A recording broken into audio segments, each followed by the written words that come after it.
सातपूर औद्योगिक वसाहतीतील एका कंपनीला अचानक भीषण आग लागल्याची घटना घडल्याने परिसरात एकच खळबळ उडाली।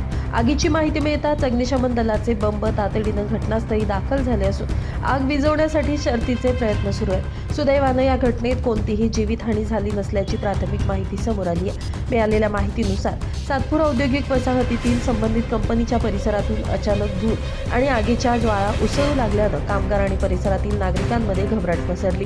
घटनेची माहिती तात्काळ अग्निशमन दलाला देण्यात आली। यानंतर अग्निशमन दलाचे जवान घटनास्थळी पोहोचले आणि आगीवर नियंत्रण मिळवण्यासाठी प्रयत्न सुरू केले। आगीचं नेमकं कारण अद्याप स्पष्ट झालं नसून शॉर्ट सर्किट किंवा इतर तांत्रिक कारणांमुळे आग लागल्याची शक्यता व्यक्त केली जाते। आग मोठ्या प्रमाणात पसरू नये यासाठी कंपनी परिसर रिकामा करण्यात आला।